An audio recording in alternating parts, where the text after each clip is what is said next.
السلام عليكم ورحمة الله وبركاته، ازيكم عاملين ايه؟ يا رب تكونوا بخير في احسن حال يا رب.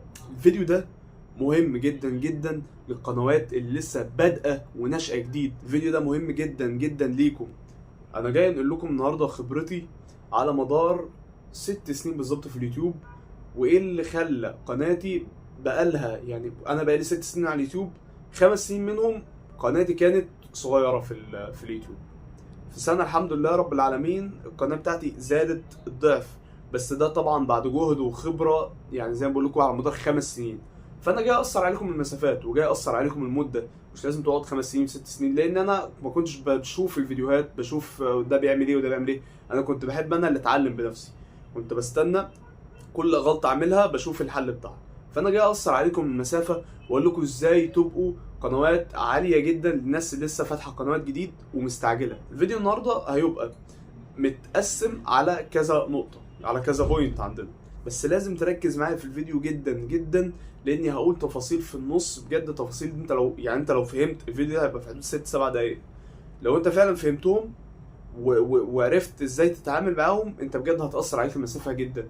وانا من النوع اللي هو بيحب يدي الناس الخبرة كلها. في ناس ما تحبش تتكلم عشان ما حدش يطلع، لا احنا بنقول وبنسيبها على الله. نبدأ من الاول خالص. انت لسه فاتح قناة جديدة، اهم حاجه في القناه ده كده اول نقطه، اول بوينت هنتكلم عليها، اللي هو الاسم بتاع القناه. انا ما ينفعش احط الاسم بتاع القناه اسم كده ايه عادي، محمد غريب، احمد غريب، محمد علي محمد، الحوارات اللي هي الاسم العادي.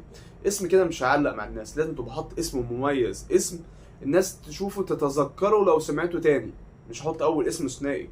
يعني مثلا انت لو بصيت على مثلا قنوات اللي هي القنوات الكبيره دلوقتي مثلا في المجتمع المصري، اللي انا بتكلم على مصر، يعني اليوتيوب المصري اللي انا منه، هتبص هتلاقي مثلا ايه شاور، اسم معلق. حتى هو ما حطش اسمه عادي عمر، لا هو حط اسم شاور. ندور على قناه كبيره تانية اسمها محمد، مثلا محمد الحلوس، تلاقي الاسم الحلوس طالع معاك. فانت لازم يبقى اسم ايه معلق، شاور مثلا محمد الحلوس. تحط مثلا ايه هيكل توينز اللي هم التوأم، حمدي ووفاء، دول اتشهروا بصراحة بالاسم بتاعهم. تاني نقطة عندي المحتوى بتاعي. المحتوى بتاعي يعني ايه محتوى بتاعي؟ يعني انا ما ينفعش مثلا اروح جاي اعمل النهارده فيديو عن الطبخ. طيب انا خلاص انا عملت فيديو عن الطبخ، اروح جاي بكره عامل خروجه عاملها النهارده ورايحين مش عارف فين.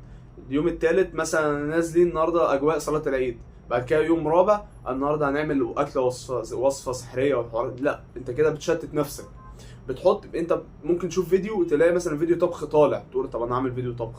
تبص هنا تلاقي فيديو مثلا واحد عامل فلوج بتاعه، تقول الفلوجات هي اللي بتطلع تروح عامل. لا، كل واحد بيبقى ليه الاختصاص بتاعه.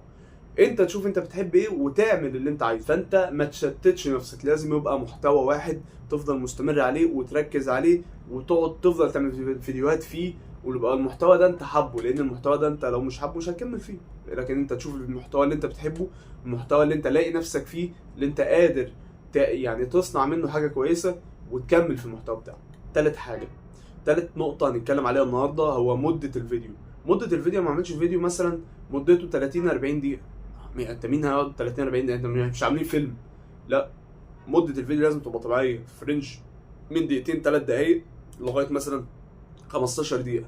ما تطولش عن كده، لان احنا مش قاعدين زي ما بقول لك في فيلم. النقطه الرابعه وممكن تبقى من اهم النقط اللي عندي، نقطه فعلا يعني انا فهمتها زي ما بقول لك في السنه الاخيره، اللي هو السنه اللي احنا فيها دلوقتي، نقطه الفيديوهات القصيره.